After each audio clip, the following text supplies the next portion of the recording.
Caregiving can sometimes feel like an impossible struggle. Caregivers may be torn between taking care of loved ones and trying to maintain balance in life. The good news is that it doesn't have to be that way. The Caring Generation with host Pamela D Wilson is here to focus on the conversation of caring.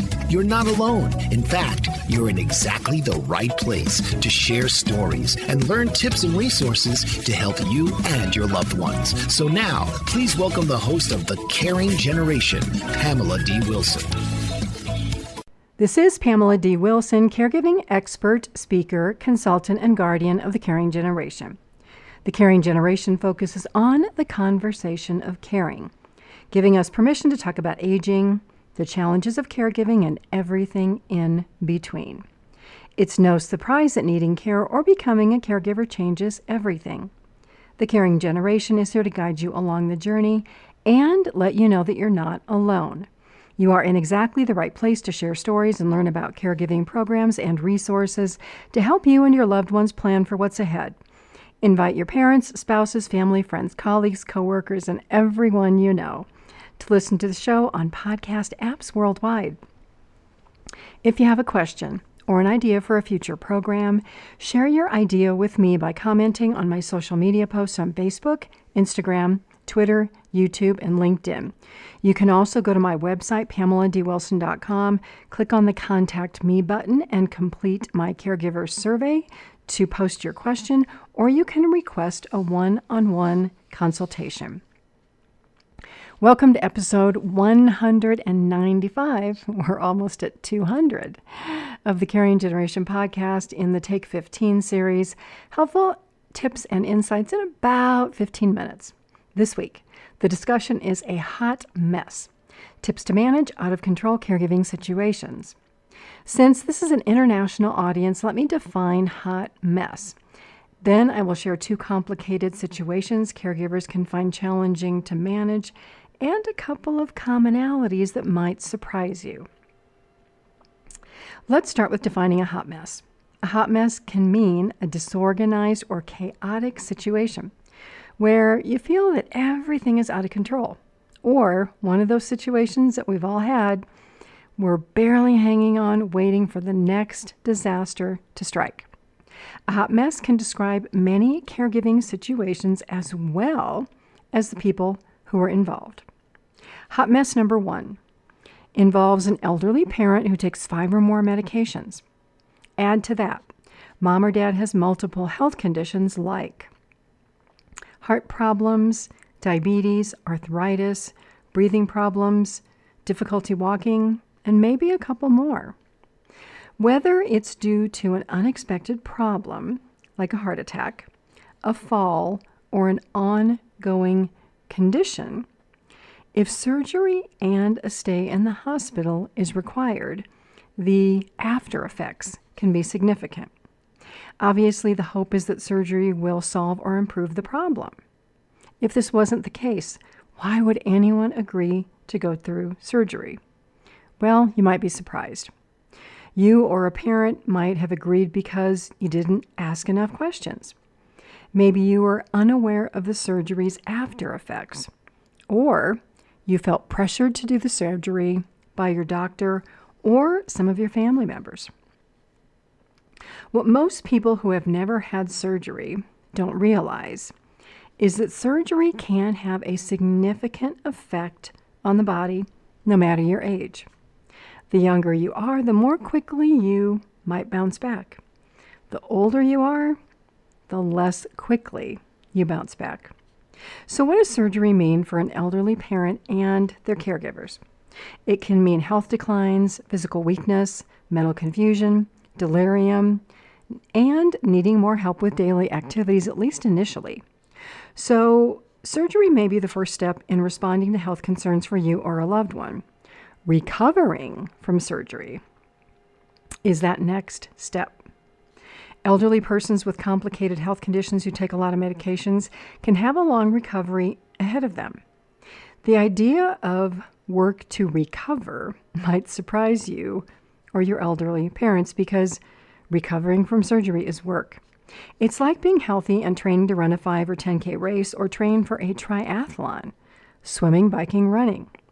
If you haven't played sports, been on a team, or work out to improve your physical health, the steps to recovery may be a new idea for you.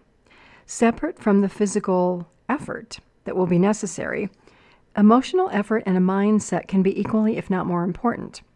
First, being in the hospital, I'll tell you, it's no picnic. There's no rest. Every 4 hours, nurses or somebody comes in to take blood pressure, pulse, and monitor oxygen.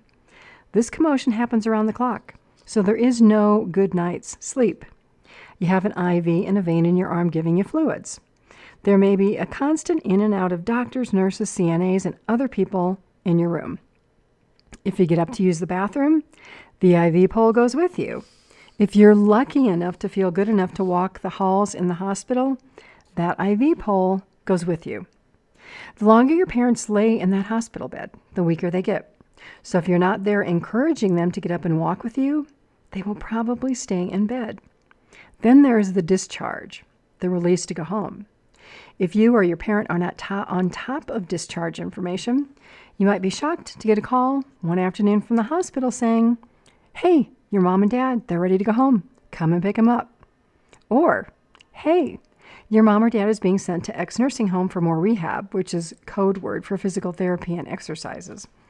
I know this because over the years I have managed care for so many clients, and I've received panicked calls from caregivers on Friday afternoons when hospitals and nursing homes want to discharge patients so that rooms are empty for the weekend. Now, your parents have a choice to refuse nursing home care, but if they do, and they're in not so good physical condition, do they expect that you're going to stay with them 24 hours a day and 7 days a week until they get better? If you don't have a plan for a parent going to the hospital and leaving the hospital to return home, or going to a nursing home temporarily, you could find yourself in a hot mess. Most people, even the healthiest, need a little bit of help after surgery or a serious health event. This little help may be to make sure that groceries are in the house and prescription medications have been picked up, that food is prepared and can be reheated without a lot of effort. So to avoid the out-of-control caregiving situations when you know a parent is going for surgery, get involved early. Attend doctor appointments, speak with the doctor and the surgeon so you know exactly how to prepare and what to expect after surgery. Make sure that you understand the probabilities of a full or partial recovery and the time frame that this might take to happen. It could be weeks, it could be months. Ask about the physical condition of mom or dad after surgery and what level of weakness or pain they might experience. While pain medications have their place for elderly persons, they have significant side effects like drowsiness or sleepiness, nausea, constipation, dizziness, and, believe it or not, an increased likelihood of falls. If your parents' medications are added or some are discontinued while in the hospital, make sure you understand why, including the potential side effects. Schedule a follow-up appointment with your parents' primary care physician soon after the hospital or nursing home discharge. A hospital stay for surgery can pose a lot of complications and unexpected situations. Depending on the level of your parents' health, there can be a long list of follow-ups. There's also situations, on the other hand, where a person is perfectly healthy one day, something happens, the next they're in the hospital, and then they need a lot of care. If you are the patient or the person with health conditions, the best advice I can give you is to gain control of your mind and be strong about who you want to be and how you want to live your life. Do you want to be the sick person who keeps complaining about your health?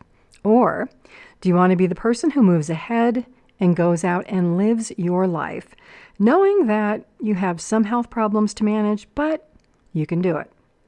This is a mental choice that everyone can make. I'll talk more about mindsets and habits after I share this next hot mess example.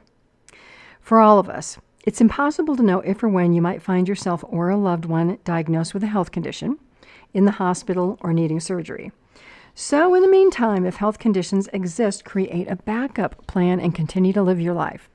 You can listen to the Caring Generation podcast episode 147, Creating an Emergency Plan for Elderly Parents. I'll place a link in the show transcript for this episode. You can find the transcript at PamelaDWilson.com. Go to the media tab and then the Caring Generation podcast. Or if you are listening on your favorite podcast app, just search for episode 147. The second hot mess situation involves family members who do not get along, or family members with one primary caregiver. Everybody else in the family, they're happily unaffected and going on with their lives. Now, there's many ways these hot mess family situations show up. There might be a self-sacrificing adult child who willingly gave up everything to care for a parent and now regrets the choice. There can be out-of-control caregiver situations where there is disagreement about what should be done or what mom or dad wants. The primary caregiver may lead care and money discussions while other siblings complain and whine. Note, if you are a complaining sibling and you've got no skin in the game, meaning you're not helping out, be quiet until you're willing to step up and be a caregiver, till you're willing to contribute. On the other hand, if you are the caregiver and your siblings are complaining, let them know that whenever they start helping, then they can express an opinion or participate in care discussions. Additionally, families who don't get along may be impacted by the behaviors of the person receiving care, an aging parent, spouse, sibling, grandparent, or another person. Maybe this person is demanding, critical, or unappreciative. Situations where family conflict exists can be long in the making, where the caregiver began helping and failed to set boundaries around what they were willing to do and how long they were willing to do it. Instead, the time and responsibilities grew and grew and grew. Additionally, going back to the first example, health problems can be a lifelong experience that show up unexpectedly one day in a huge way. The issue in any of these situations is that it's easy to dwell on why or how something happened. Understanding the why or how can be important to know if it can affect changing the outcome. For example, I eat junk food, so my stomach is continually upset. There can be a cause and an effect, the junk food and the stomach upset. But sometimes, as with health problems, for example, like cancer, the cause and effect can be unknown. For cancer, the cause can be hereditary, genetic, environmental, health habits, or just some rogue cell that causes a problem. If you have surgery, receive treatment, and feel better, will you choose to worry about what caused the surgery every day? Or will you go and live your life? Which thought pattern do you think has a better result? Similar to a boat with a hole that continues to take on more water until it sinks. If you are the caregiver in a sinking boat, what are you willing to do to save yourself? As the caregiver, which habits take you closer to the life that you want or further away from your dreams? If you're the person with health problems, what are you willing to do to feel better? Or are you okay feeling just okay most of the time? There are times in all areas of life, not only caregiving relationships, when being brutally honest about the habits or actions that got us here, where we may not want to be anymore, is the only way to find the motivation to move ahead. How bad do you want what you want? How badly do you want to feel better and enjoy a healthier, happier life? How much do you want to stop being a 24/7 caregiver or having caregiving responsibilities interfere with every aspect of your life? Until you come to a place where you're done feeling this way and want to feel another way, even if you are the person receiving care, you will be stuck in an out-of-control, hot mess caregiving situation. Stop waiting for that thing to happen that's holding you back from change. Take charge and create a new life. Go live the life of your dreams. Thanks for being here. This is episode 195 of the Caring Generation podcast. I'm Pamela D Wilson. I'm a caregiving expert, advocate, and speaker. I look forward to being with you all again soon. God bless you. Sleep well tonight. Have a fabulous day tomorrow. And enjoy each day until we are here together again. Tune in each week for the Caring Generation with host Pamela D Wilson. Come join the conversation and see how Pamela can provide solutions and peace of mind for everyone. Here on Pamela D Wilson's The Caring Generation.